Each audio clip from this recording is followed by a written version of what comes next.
Alright, the storm is here. It's getting ready to start raining real heavy, but I've finally got my main power and my main powers over here ran.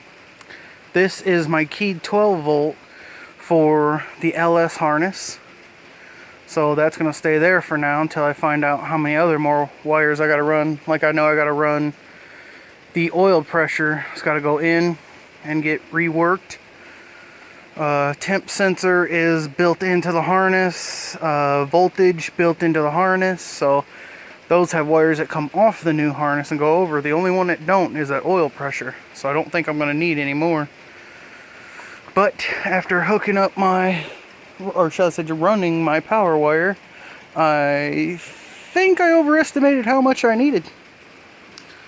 Yeah, I'm like way more than what I needed. It's alright. Better to have more than not enough. So that'll sit there wrapped up for now.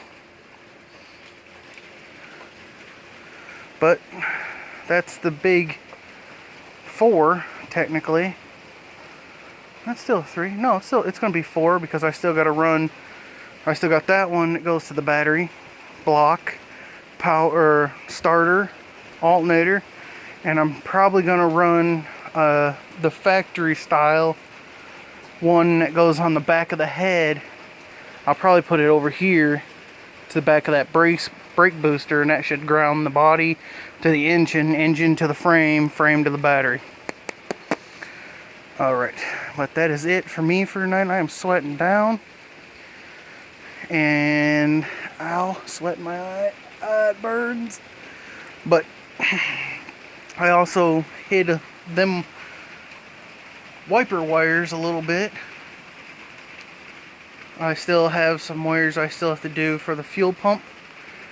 I need to get some sort of weather extension for those. I looked at the weather pack connector and I ain't paying $12 for that. I'd rather go get the weatherproof spade connectors and put on there. It's the same thing. You can do the same gauge, but it's coming along. As soon as I get this stupid thing done and painted and put on there, then it'll be looking nice. But I'm thinking of ordering, because if you don't know already, Bulma is from a cartoon, Dragon Ball Z and S and every other one they've come up with. But I'm thinking about, they make a nice 14-inch sticker, go right on there, put on it. I like cartoons and I'm keeping the truck, so I might as well make it me. For now though, I'm done. So here we go. Let's have some more wiring fun. These are let's just call them weather pack connectors. Weatherproof for the fuel tank. Now those are purple and gray, I believe, and these are red and black. It don't matter. It's actually not a ground going through here. It's actually just bolted to the frame. So I'll just extend these in purple and gray. I should have purple and gray over here. I believe I do. And we'll extend these way out, twist them together, put them in some loom after I solder these on there and this to the new extended wire. Now, there is one wire which is right here, I believe. Yep, I cut already because it was in my way. That is your fuel level sensor. So that's got to get remade, reran over to the fuel mechanism in the back. And the other one actually goes to trigger the fuel pump, which is going to be inside. So got to run 2 different wire connectors again.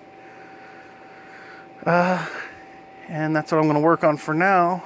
But hopefully today I will also get the holes drilled and the trans cross member bolted up. And maybe if I'm lucky, I will have the tank back in and the fuel lines ran over the frame heading back out. That'd be a good amount of stuff to get done today. But if I am super crazy and get that done, go back to shaving that intake. Alright, just got my new cross member bolted in. You can see it. Got the humps for the exhaust. Going straight to them big headers. Underside of this truck is pretty clean. Next thing, I need to get my fuel tank back in over on that side and start running my lines, which I believe will come out from right there where the tip of the flashlight is.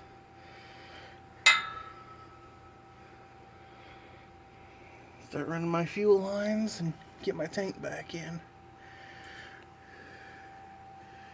Well, it looks like that's leaking. I'm gonna have to fix that, yeah. Just a little bit. Hate that.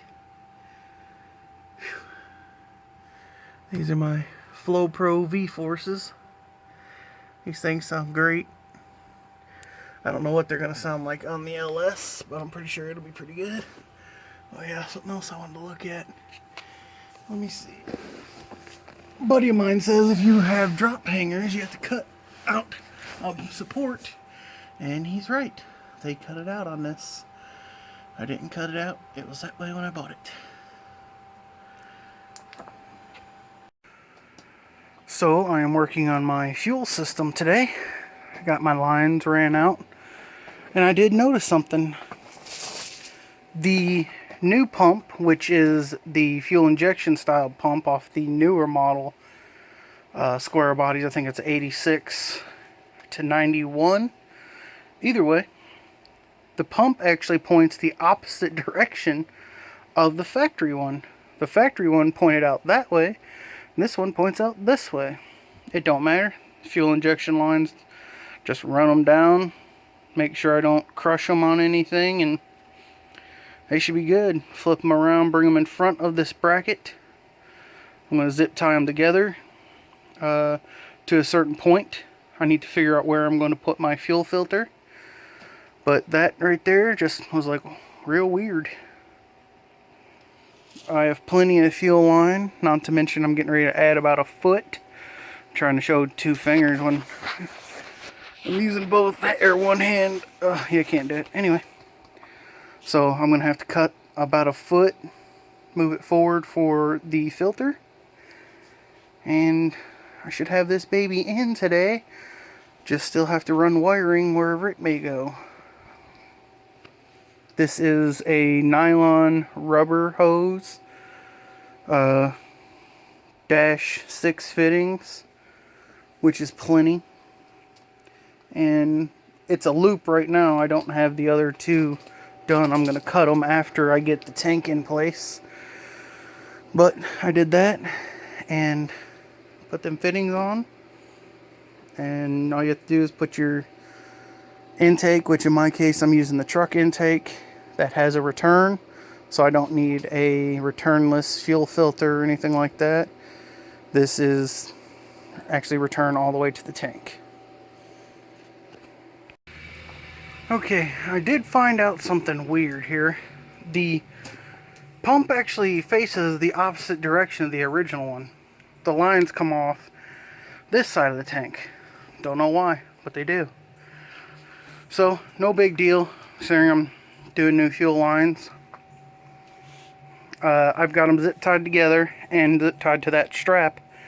Now, unlike cars, where the straps actually crush up against the bottom of the floor, the trucks don't. They sort of strap to the bracket under there and then bolt to the side of the frame, which is cool. Good idea. So I am going to take and run the lines down this side and over top the tank, over across the frame. That's where the fuel filter is going to go. And the wiring goes in the same spot. It just flips over. Good thing it points just straight back. That's basically ready to go in now. The tank is. I'm going to have a lot more line than I actually expected I was going to have. But the way it's running and how far forward the tank is. It actually, let me show you. You can see where I have it right now. It actually goes forward to where you put your filler neck. It's basically right in this area.